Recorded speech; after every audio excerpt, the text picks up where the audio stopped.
अस्सलाम वालेकुम नाज़रीन, आप देख रहे हैं हमारा ऑफिशियल यूट्यूब चैनल और मैं हूं आपकी मेज़बान यशफा कुरैशी। आज के कामयाब जलसे के बाद इमरान रियाज खान की अहम तरीन अपडेट्स उन्हीं से जानते हैं। वालेकुम नाज़रीन, आप यूट्यूब चैनल देख रहे हैं। मैं इमरान खान हूं। सबसे पहले क्वेटा बम धमाके की बात करते हैं। अब तक की इतला के मुताबिक और लोग शहीद हो गए हैं। जो लोग शदीद ज़ख्मी थे उनमें से कुछ लोग शहीद हो गए। तो अब जो तादाद है शोहदा की, अब तक जो रिपोर्ट हुई है वो 27 है और अभी भी कुछ लोगों की जान खतरे में। 50 से ज़ायद लोग जो हैं वो शदीद ज़ख्मी हैं जिन्हें अस्पतालों में पहुँचाया गया है। वज़ीर आला वहाँ पर जो बलूचिस्तान में है उन्होंने जाके विजिट किया है ज़ख्मियों को और क्वेटा गैरिजन में नमाज जनाजा अदा की गई। आला फ़ौजी क़यादत भी वहाँ पे पहुँची है। तो ये इंतहाई अफसोसनाक वाक़या है और इस तरह के वाक़यात पाकिस्तान में बढ़ते चले जा रहे हैं जो इंतहाई संजीदगी का तकाज़ा करते हैं। इससे पहले जब कत्ल किया गया था वहाँ पे दहशतगर्दों की जानिब से आम कारकुनों को, तो तब वज़ीर दाखिला ने एक स्टेटमेंट दिया था। इसका बड़ा मजाक उड़ाया था लोगों ने और बहुत तनकीद हुई थी। मोहसिन नकवी ने कहा था कि ये सारे दहशतगर्द एक SHO की मार है। तो ऐसा नहीं हुआ, ना वो एक SHO की मार है और ना एक SHO के, ये पूरी रियासत को मिलकर लड़ाई लड़नी पड़ेगी। पाकिस्तान इस वक्त तकरीबन हालत जंग में है और वज़ीर दाखिला समेत सबको होश के नाखून लेने पड़ेंगे। ये कोई सियासी जमात नहीं है जो आइन और कानून के अंदर रहकर लड़ाई करना चाहती है। जब कोई आइन और कानून के अंदर रहकर लड़ाई करना चाहता है तो फिर स्टेट का एक कांस्टेबल भी बहुत होता है। SHO तो बहुत दूर की बात है, फिर पूरी स्टेट जो है उसकी नुमाइंदगी कोई भी यूनिफॉर्म वाला आदमी कर रहा होता है। लेकिन जब दहशतगर्द जो स्टेट में मानते ही नहीं है, जो रिस्पॉन्सिबल ही नहीं है, जो रियासत को तस्लीम नहीं करते, जब वो अटैक करते हैं तो फिर वो एक SHO की मार नहीं होता, वो फिर पूरा मुल्क हालत जंग में होता है और इस तरह के वाक़यात बढ़ते चले जा रहे हैं। तो ये लोग आइन और कानून के दायरे से बाहर रहकर काम करते हैं। अपनी होश करें, अपनी तवज्जो जो है वो ऐसी एक्टिविटीज़ से हटाएं जिनका पाकिस्तान को कोई फ़ायदा नहीं है। आपकी पूरी तवज्जो होनी चाहिए पाकिस्तानियों की जान और माल की हिफाजत के लिए, पाकिस्तान के तहफ़्फ़ुज़ के लिए, जिसके लिए आपको ये अहम ड्यूटी दी गई है। अब इसमें ज़ुल्म खलीलदाद का एक स्टेटमेंट है। ज़ुल्म खलीलदाद जो है वो इंपॉर्टेंस इख्तियार कर गए हैं इसलिए कि इससे पहले भी इस खित्ते के लिए रिपब्लिकन्स के दौर में वो खिदमात सर अंजाम देते रहे। बहुत मुमकिन है कि डोनाल्ड ट्रंप जब अमरीकी सदर बने तो ज़ुल्म खलीलदाद को दोबारा से इस रीजन में अहम जिम्मेदारियां मिल जाएं। और ज़ुल्म खलीलदाद हर चीज़ के ऊपर रिस्पॉन्ड कर रहे हैं, चाहे वो इंडिया, अफगानिस्तान है, पाकिस्तान है, हर चीज़ के ऊपर वो कोई ना कोई अपना रिएक्शन देते हैं। यहाँ पे उनका जो रिएक्शन है वो मैं पढ़ के आपको बता देता हूँ। उन्होंने कहा जी कि मुझे क्वेटा बम धमाके में दर्जनों जानों के ज़िया पर दुख है। मैं मुतासिरा ख़ानदानों से ताज़ियत करता हूँ और ज़ख्मियों के लिए नेक ख्वाहिशात का इजहार करता हूँ। हालिया महीनों में होने वाले इस खौफनाक वाक़े और इसी तरह के कई हमलों में एक चीज़ बिल्कुल वाज़े करते हैं कि पाकिस्तानी मिलिट्री एस्टेब्लिशमेंट को अपनी असली जिम्मेदारियों पर तवज्जो मरकूज़ करने की ज़रूरत है। यानी पाकिस्तानी शहरियों के तहफ़्फ़ुज़ और तहफ़्फ़ुज़ को कायम रखना और उसे बरकरार रखना, ये रिस्पॉन्सिबिलिटी है। इसके बजाय इनकी तवानाइयाँ सरफ हो रही हैं कहाँ पे? सियासी अमल में, अदलिया को कंट्रोल करने में और सियासी जोड़ तोड़ करने में। यहाँ तक कि खुद को मईशत में भी दाखिल करने की कोशिशों में पाकिस्तानी एस्टेब्लिशमेंट लग गई है और जो कुछ वो कर रहे हैं इसके नताइज हम देख रहे हैं। ये जनाब ज़ुल्म खलीलदाद का स्टेटमेंट है और पाकिस्तान से भी जो है वो लोग ऐसे ही बात कर रहे हैं कि हमारी तवानाइयाँ या हमारी तवज्जो पाकिस्तान की जितनी फोर्स है, जितनी हमारे पास फैसिलिटी है या जितने हमारे पास वसाइल हैं, बजाय उन्हें पॉलिटिकल पार्टीज़ को कुचलने के में इस्तेमाल करने के लिए या लोगों की आवाज़ को दबाने में इस्तेमाल करने के लिए, लोगों के जान और माल के तहफ़्फ़ुज़ में लगाया जाए तो ज़्यादा बेहतर रहेगा। ये एक बहुत बड़ा फेलियर है इस किस्म का वाक़या। आइंदा ऐसे वाक़यात नहीं होने चाहिए। हम उम्मीद करते हैं कि पाकिस्तान को और पाकिस्तानी फोर्सेस को अल्लाह ताला कामयाबी देगा और इनसे निमटने की तरफ पूरी तवज्जो हुकूमत पाकिस्तान और रियासत पाकिस्तान अपनी मरकूज़ करेगी। अब आपको मैं थोड़ा सा एक चीज़ और है, पॉलिटिकल साइड है, पाकिस्तान तहरीक इंसाफ से रिलेटेड है, ये मैं आपके पास से आपके सामने रखना चाहता हूँ। लेकिन उससे पहले इंडिया ने इनकार कर दिया कि उनकी क्रिकेट टीम 2025 में, अभी जो साल शुरू होने वाला है, इसमें जो एशिया कप होने जा रहा है पाकिस्तान में, उसमें उन्होंने कहा हमारी टीम नहीं आएगी खेलने के लिए। इंडिया चाहता है कि उनकी टीम पाकिस्तान में ना आए, बल्कि वो ये चाहते हैं कि उनकी टीम जाकर खेले, दुबई में मैचेस खेले, UAE में मैचेस खेले, पाकिस्तान में मैचेस ना खेले। और दूसरा एक और भी हरकत की भारत में, वो भी आपको बता देता हूँ। भारत ने ये जो एयर ट्रैफिक कंट्रोलर्स की एक कॉन्फ्रेंस हो रही है और भी जगहों से लोग आ रहे हैं, तो उसके लिए जो पाकिस्तानी नुमाइंदे हैं उनको वीज़े देने से इनकार कर दिया। आप भारत का रवैया देखें पाकिस्तान के साथ। इंग्लैंड पाकिस्तान में खेल कर गया और कई टीमें, न्यूजीलैंड पाकिस्तान में खेल कर गया और कई टीमें पाकिस्तान में खेल कर गई, लेकिन इंडिया कह रहा है जी हमारी टीम पाकिस्तान में खेलने नहीं आएगी। नंबर एक। नंबर दो, एयर ट्रैफिक कंट्रोलर की कॉन्फ्रेंस हो रही है और दुनिया से भी लोग आ रहे हैं, लेकिन इंडिया कह रहा है कि जी पाकिस्तानियों को हम वीज़े नहीं दे। अब तक तो उन्होंने वीज़े जारी नहीं किए, मैं जो खबर जहां से देख रहा हूं। मामला यह है कि ये वही इंडिया है जिसके वज़ीर आज़म नरेंद्र मोदी पे नवाज शरीफ साहब थोड़े दिन पहले सदके वारी जा रहे थे, जिनको सहाफ़ियों को स्पेशली बुला के नवाज शरीफ साहब जो है उनको खाने खिला रहे थे, उनको प्रोटोकॉल्स दे रहे थे, जिनका वज़ीर खारजा जब पाकिस्तान आया तो पाकिस्तान के अंदर जो है वो सब उसके आगे पीछे जा रहे थे। एक तरफ जनरल बाजवा की ये ख्वाहिश थी कि नरेंद्र मोदी को पाकिस्तान में बुलाया जाए, अब आप इंडिया का रवैया देखें कि जहां उन्हें मौका मिलता है वो पाकिस्तान को नीचे दिखाने की कोशिश करता है, जहां मौका मिलता है वो पाकिस्तान को जिच करने की कोशिश करता है, और हमेशा से वो ऐसे ही करते हैं। मैं कोई इंडिया से दुश्मनी की बात नहीं कर रहा, लेकिन मैं बराबरी की बात कर रहा हूं। कम से कम अपना स्टैंड तो लीजिए ना, अपने हक के लिए तो खड़े हो जाइए आप। हाउ इज इट पॉसिबल कि आप ख्वाहिश का इजहार करें कि हमारे प्लेयर्स इंडिया जाकर खेलना चाहते हैं, हमारी दिली ख्वाहिश है, और वो कहेंगे जाओ हम नहीं खेलते आपके साथ। आप पीछे चले जाते हैं उनके वजीर खारजा के आगे, जब आपका वजीर खारजा जाता है तो वो हाथ के इशारे से कहता है इधर निकल। ये तरीका तो नहीं हो सकता ना।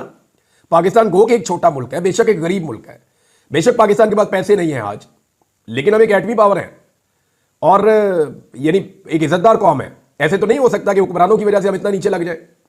तो ये जनाब इंडिया का रवैया है। मियाँ साहब उनके सत्तेवारी जाते हैं, मियाँ साहब कहते हैं जी मैं इनको सस्ती बिजली भी दूंगा, और वो आगे से हमारे साथ क्या कर रहे हैं। अब मियाँ साहब और उनकी बेटी जनेवा में मौजूद है, और जो कुछ उनके साथ वहां पे हुआ ये हर उस शख्स के साथ हो रहा है जो पाकिस्तान में जुल्म और ज्यादती कर रहा है। देखिए होता क्या है, जब आप कमजोर को मारते हैं मारते हैं मारते हैं मारते हैं तो वो मार तो खाता है आपसे, लेकिन वो अपने मौके की तलाश में रहता है। जहां उसे मौका मिलता है ना, वो आपसे फिर बदला लेता है। हो ये रहा है कि पाकिस्तान के अंदर, पाकिस्तान को एक जेल की तरह बना दिया है पाकिस्तान के अंदर की अशराफिया ने। पाकिस्तान के अंदर जो इस वक्त निज़ाम है वो इस मुल्क को एक जेल की तरह बनाकर रखा हुआ है उन्होंने। किसी शख्स को अपनी मर्जी की बात कहने का हक ही नहीं है। जो शख्स जुबान खोलता है या चार लफ्ज लिखता है उसको उठा के जेल में डाल देते हैं। जो आज़ादी इज़हार राय की या रूल ऑफ लॉ की बात करता है या अपने हुकूक की बात करता है उसके लिए ज़मीन तंग कर दी जाती है।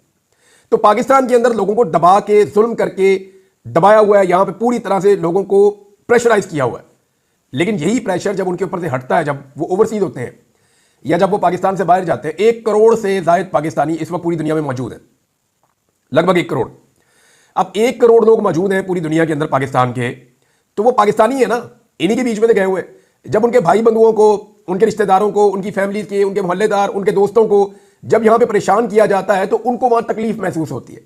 फिर जब परेशान करने वाले उनके सामने वहां पे कहीं पे आते हैं तो वो फिर उनसे बदला लेते हैं। कादी फायद ईसा के साथ क्या हुआ? कौन आदमी है जो यूरोप की तेज तरीन जिंदगी में अपना काम छोड़े और अपना काम छोड़कर एक बंदे के खिलाफ एहतजाज करने के लिए पहुंच जाए? वहां सर खुजाने के लिए टाइम नहीं है, लोग अपनी जिंदगी में मसरूफ हैं, लेकिन फिर भी लोग आते हैं और आकर अपनी भड़ास निकालते हैं। जैसे कादी फायद ईसा के खिलाफ आए, जैसे नवाज शरीफ के खिलाफ आते हैं, जैसे और कोई लोग जब पहुंचते हैं बाहर तो उनके खिलाफ आते हैं।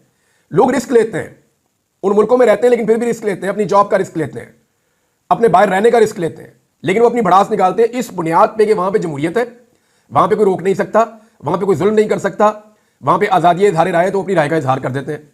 अब मरियम नवाज और नवाज शरीफ साहब जो है वो निकले किसी जगह से, और निकलने के बाद अपने साथ उनके साथ कोई लाहौर लश्कर भी था, 2-3 गाड़ियां थी, तो ये जा रहे थे तो खातून ने वहां पे कैमरा ऑन किया और उन्होंने चंगी पली सुना दी पकड़ के, खासतौर पर मरियम नवाज को। अब कुछ लोग कह रहे हैं वो अपने इलाज के लिए गई हुई है, कुछ लोग कोई और कहानी बता रहे हैं, कुछ लोग कह रहे हैं कि पैसा वैसा भी इनका बहुत सारा उन मुल्कों में है, पाकिस्तानी सियासतदानों का नॉर्मली होता है उन मुल्कों में पैसा, तो वो पैसा शायद मैनेज हो रहा है। सबकी अलग अलग कहानी है, मैंने सारी चीज़ें आपके सामने पहले भी रखी हैं। लेकिन एक खबर और भी आई है कि शायद मरियम नवाज को, ये शाहिद असलम साहब ने खबर दी है, मैं उसे कंफर्म नहीं कर सकता अभी, अल्लाह करे ये खबर गलत हो, लेकिन जो शाहिद असलम साहब हैं उनका ये कहना है, अमेरिका में है वो, और उन्होंने भी खबरें दी थी, उसकी पदाश में उन्हें गिरफ्तार किया गया था, उन्हें टॉर्चर किया गया था, फिर वो छूट कर आए, फिर वो अमेरिका चले गए। तो जो शाहिद असलम साहब है उन्होंने खबर दी कि शायद कोई थायराइड कैंसर है मरियम नवाज को, जिसका वो इलाज करवाने के लिए गालिबन गई। बाकी लोग जो हैं वो कुछ और कह रहे हैं कि उनकी कॉस्मेटिक सर्जरी है, कोई कुछ कह रहा है, कोई कुछ कह रहा है, तो सबकी अपनी अपनी बात है। अब कंफर्मेशन तो मरियम नवाज या उनके डॉक्टर दे सकते हैं कि एक्चुअली उनको प्रॉब्लम है क्या और किस चीज़ का इलाज करवाने के लिए मरियम नवाज साहिबा तशरीफ लेकर गई हैं, या इलाज का मामला है भी या नहीं है, या जो भी है चले। लेकिन वहां पे एक खातून निकल आई, उन्होंने कहा जी फार्म 47 की जाली वज़ीर आला है और ये जाहिल लोग हैं, इन्होंने कब्जा किया हुआ मुल्क के ऊपर, तो लोग अपनी भड़ास निकालते हैं। अब उसके बाद जनाब पाकिस्तानी इकट्ठे हुए और पहुंच गए उस होटल में जहां पे बाप बेटी ठहरे हुए हैं। अच्छा, एक अजीब चीज जो है, वो चीफ सेक्रेटरी भी उनके साथ साथ फिर रहे हैं पंजाब के। भाई पंजाब के चीफ सेक्रेटरी हैं, आप पढ़े लिखे आदमी हैं, आपकी इतनी लंबी सर्विस है, आप इज्जतदार आदमी हैं, आप किधर इनके पीछे पीछे जनेवा में भाग रहे हैं? यानी आप कोई जाती मुलाजिम तो नहीं है ना, आप कोई घर के जाती मुलाजिम तो नहीं है। एक खातून जो जाली फार्म 47 के ऊपर आई हुई है और वो वज़ीर आला बनने की अहल भी नहीं है, महर शराफत ने इनको वहां शिकस्त दी हुई है, और ये सियासतदान है, इनके ऊपर करप्शन के बड़े भोंडे और अजीब इल्जामात भी हैं जिनके जवाब आज तक ये दे भी नहीं सके हैं। और आप एक ब्यूरोक्रेट हैं, आपने पढ़ लिख के मेहनत करके बड़ी मुश्किलों से नौकरी ली थी मुकाबले में आके, और एक लंबी सर्विस है आपकी, आप हाथ बांध बांध के इनके पीछे पीछे चल रहे हैं यूरोप के उस मुल्क के अंदर। और जब लोग उन्हें बुरा भला कह रहे हैं तो आप कभी इधर देख रहे हैं, कभी उधर देख रहे हैं, कभी बगलों में झांप रहे हैं, कभी जेबों में हाथ डाल रहे हैं। बड़ा अजीब लगा मुझे, यानी ब्यूरोक्रेसी के लिए बड़ी शर्मिंदगी की बात है। ब्यूरोक्रेट बड़े इज्जतदार लोग भी होते हैं, बड़े अच्छे लोग भी होते हैं, बड़े शानदार लोग, ज्यादातर लोग बड़े अच्छे पढ़े लिखे होते हैं, उन्हें अपनी इज्जत का एहसास होता है। लेकिन उन ब्यूरोक्रेट्स के लिए कितनी शर्म की बात है कि उनका चीफ जो है, चीफ सेक्रेटरी पंजाब, वो एक खानदान का जाती मुलाजिम बन के उनके पीछे पीछे फिर रहा है। भाई चीफ सेक्रेटरी पंजाब का तो अपना एक प्रोटोकॉल होता है, और ये वहां लेने के लिए क्या गए हैं? यानी वहां जो पूरा पंजाब है वो स्मोक की लपेट में। लोग यहां पे जो है बेशुमार हजारों की तादाद में बीमार हो गए। मुल्तान के अंदर 850 तक AQI चला गया है। एयर क्वालिटी इंडेक्स के ऊपर जो इंडिकेटर आ रहे हैं 850, ये कितना जानलेवा है आप सोच भी नहीं सकते। लाहौर 450 से नीचे ही नहीं आ रहा। दुनिया के सबसे पोल्यूटेड शहर बन चुके हैं ये। डेंगू की वबा यहां पे फैल रही है, और चीफ सेक्रेटरी भी निकल गए, वजीर आला भी निकल गई, और उनके साथ कुछ और लोग भी निकल गए। तो मेरी समझ से बाहर है ये किस तरह से ये मुल्क चलेगा और कैसे ये सूबा चलेगा। ऐसा लगता है कि एक खानदान की जाती चाकरी के ऊपर पूरा का पूरा निजाम चल रहा है। बहरहाल जी, पाकिस्तानी जहां उनको ये लोग मिलते हैं वो गुस्से में आ जाते हैं और वो रिएक्ट करते हैं। पाकिस्तानी पहुंच गए होटल में, वहां जाकर उन्होंने देखा तो मरियम औरंगजेब उन्हें नजर आई, एक दो और लोग नजर आए। उन्होंने पाकिस्तानियों की वीडियो बनाना शुरू कर दी। अब वो करते ये पाकिस्तानी उसकी वीडियो बना के भेजते वजारत दाखिला में इनके पासपोर्ट कैंसिल कर दे, इनके घर वालों को तंग करना शुरू कर दो, इनके घर वालों पर चढ़ाई शुरू कर दो। ये नया तरीकाकार उन्होंने ढूंढा हुआ है। भाई वो जिन मुल्कों के अंदर है उधर पर्चा करवा के दिखाए ना इन पे। अगर तो वो लोग कुछ गैर कानूनी या गैर आईनी कर रहे हैं तो जिस मुल्क के अंदर वो मौजूद है वहां पे आप उनके खिलाफ दरखास्त देके तो मुकदमा दर्ज करके दिखाएं, या आप उन्हें गिरफ्तार करवा के दिखाएं। ऐसा तो आप कुछ कर नहीं सकते। उसकी वजह यह है कि वहां पे रूल ऑफ लॉ है। अब पाकिस्तान में क्योंकि रूल ऑफ लॉ है नहीं, तो यहां पे आप मनमानी करते हैं, उनके घरों पे छापे मारते हैं, उनके घरों का सामान तोड़ते हैं, शीशे तोड़ते हैं, टेलीविजन तोड़ते हैं, उनकी गाड़ियों को नुकसान पहुंचाते हैं, उनकी फैमिलीज को हरासा करते हैं ताकि वो लोग डर के वहां बाहर एहतजाज ना करें। तो इसलिए उनकी फोटो में बनाते हैं ताकि नादरा को दें और पता करें कि ये बंदे कहां के रहने वाले हैं, इनके घर वालों को थोड़ा जाके तंग करें। तो पुलिस को इस काम पे लगाया हुआ है। अब या तो पुलिस से या सिक्योरिटी फोर्सेस से आप ये काम करवा लें, तो या फिर आप दहशतगर्दी के खिलाफ जंग लड़वा लें। एक ही काम हो सकता है ना, सारा कुछ तो एक वक्त में नहीं हो सकता। इकोनॉमी की हालत ये हो गई है कि पाकिस्तान इस वक्त चीन को एक मरतबा फिर दरखास्त कर रहा है कि $3.4 अरब के जो कर्जे हमने आपसे लिए हुए हैं उन्हें रोल ओवर कर दें। अब ये पाकिस्तान फिर 2 साल के लिए रोल ओवर मांग रहा है, और चाइना के लिए देना अब मुश्किल होता जाएगा क्योंकि पाकिस्तान बार बार ये कह रहा है। कभी इस तरफ जाते हैं, उनसे कहते हैं थोड़ा कर्जा दे दें, कभी इधर जाते हैं, कभी इधर जाते हैं। कल तो वजीर खजाना ने हाथ खड़े कर दिए, ना में कोई कर्जा देता है ना कोई रोल ओवर करता है।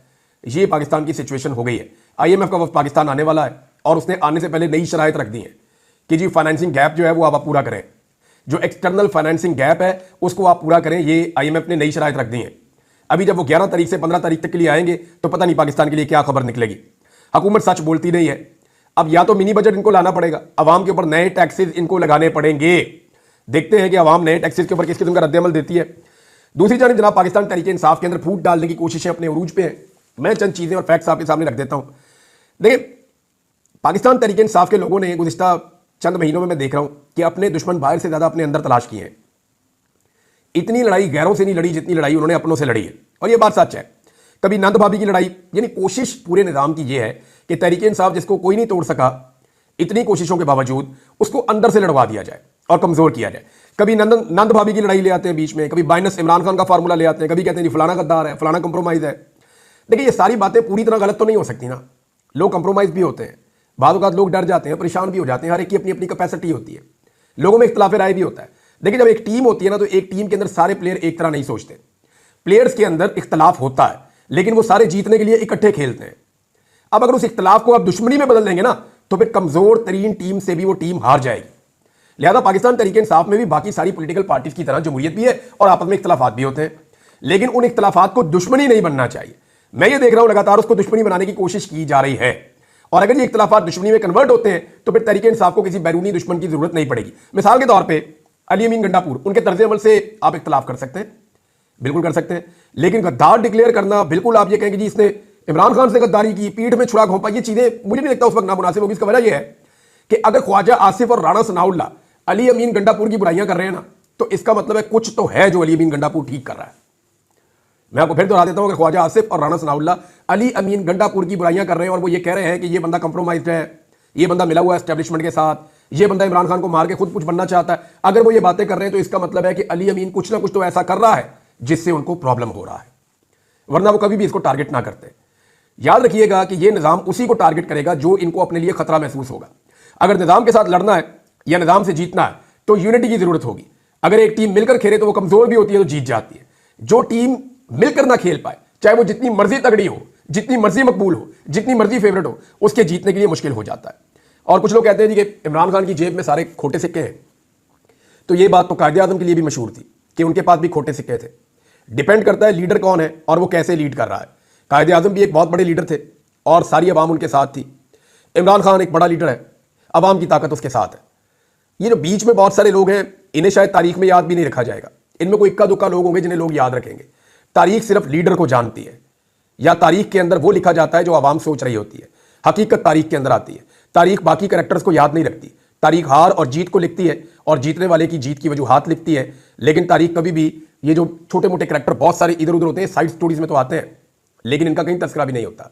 तो इमरान खान लीडर है, पब्लिक उसके साथ है। मेरे ख्याल में ये यूनिटी कायम रहेगी तो शायद ये जल्दी अपना टारगेट अचीव कर लेंगे। और एक चीज और है जो मैं आपको बताना चाहता हूं, वो ये है कि पाकिस्तान तहरीक इंसाफ ने कुछ चीजें क्लियरली अनाउंस करनी थी, ये मुझे भी पता था। वो चीजें क्लियरली अनाउंस नहीं की गई क्योंकि कुछ चीजें मजीद हो रही हैं। मेरी जो नाकस इंफॉर्मेशन है, मुझे जो क्लू मिले हैं 2-3, मैं उनकी बुनियाद पे आपको ये कह सकता हूं कि अभी पाकिस्तान तहरीक इंसाफ चंद चीजों को होते हुए देखना चाहती है और वो फाइनल कॉल देने से पहले कुछ चीजों की असेसमेंट कर रहे हैं। अब वो चीजें किस तरफ जाती हैं और फाइनल कॉल कब आती है, ये आपको चंद दिनों में पता चल जाएगा। अब तक के लिए इतने, अपना ख्याल रखिएगा, अपने चैनल का भी। अल्लाह हाफ़िज़। जी नाजरीन, उम्मीद है कि आपको ये वीडियो पसंद आई होगी। अपनी कीमती राय से हमें आगाह करें। मजीद इसी तरह की वीडियोस देखने के लिए हमारे चैनल को सब्सक्राइब करें और वीडियो को ज्यादा से ज्यादा शेयर करें।